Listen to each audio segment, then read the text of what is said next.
ganjaran untuk orang beriman yang beramal saleh dalam Quran Surah Al-Baqarah surat kedua ayat ke-25. Kesimpulan dari variabel X-nya yaitu ganjaran untuk orang beriman yang beramal saleh dalam Surah Al-Baqarah yang berbunyi A'udzubillahi minasyaitonirrajim. Bismillahirrahmanirrahim. Wabashiril ladzina amanu wa 'amilus sholihati anna lahum jannatin tajri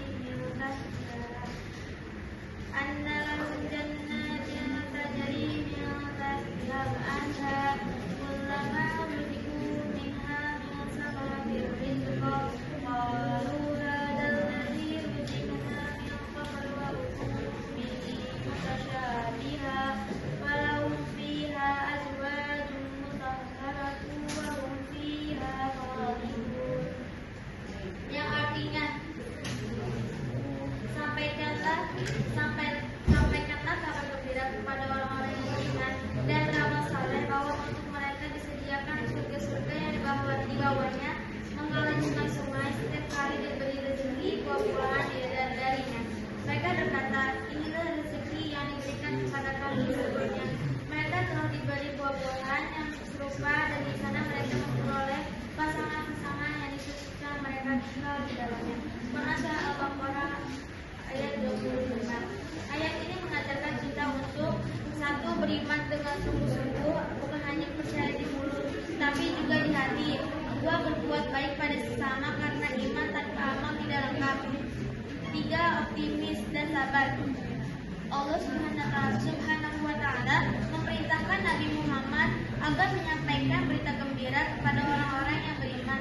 Berita yang ditujukan kepada mereka yang bekerja dan berusaha dengan sebaik-baiknya sesuai dengan tujuan yang digariskan oleh agama. Karena itu, Allah menyuruh Nabi Muhammad menyampaikan berita gembira itu kepada mereka yang beriman dan berbuat baik.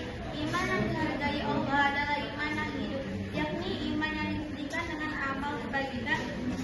Sebaliknya, Allah tidak menghargai amal kafirat tidak berdasarkan iman yang benar. Amal ialah mewujudkan suatu perbuatan atau pekerjaan, baik berupa perkataan, perbuatan ataupun ikrar. Tetapi yang biasa dipahami dari perkataan amal ialah perbuatan anggota badan.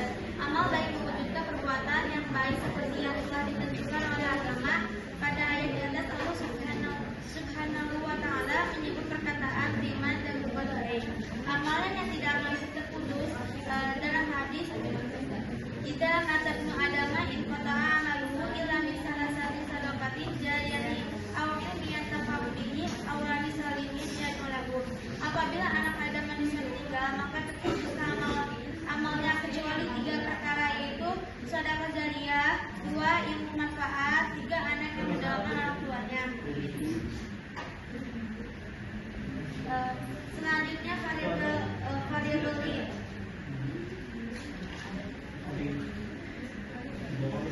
MTS kelas 8 melaksanakan pembinaan akhlak dengan melakukan keteladanan dan kebiasaan terhadap siswanya dengan menghafalkan Al-Quran, sholat zuhur dan asar secara berjamaah, bergiliran dalam kuntum serta berdoa ketika memulai dan menyudahi pembelajaran.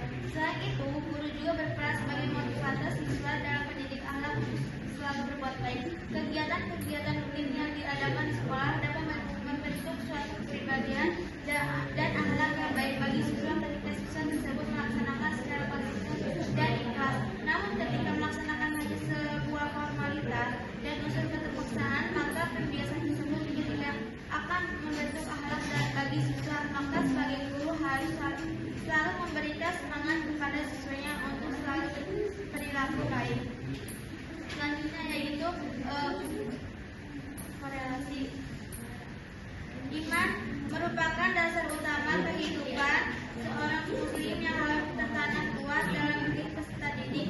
Dengan keimanan yang kokoh, mereka berdorong untuk beramal soleh dan berakhlak mulia seperti jujur, disiplin, sopan, serta menghormati orang lain.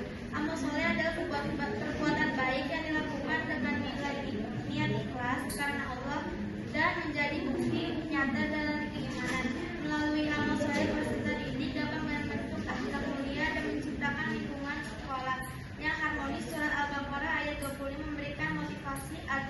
didik selalu beriman dan beramal soleh, karena Allah menjanjikan surga bagi mereka yang melakukannya. Guru dapat menilai pemahaman peserta didik melalui perubahan sikap positif seperti disiplin, jujur, sopan, dan rajin beribadah. Dan adapun solusinya,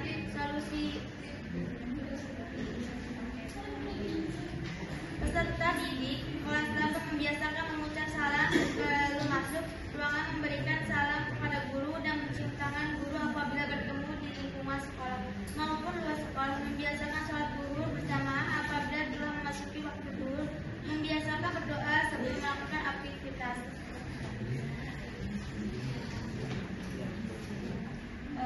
Sekian dari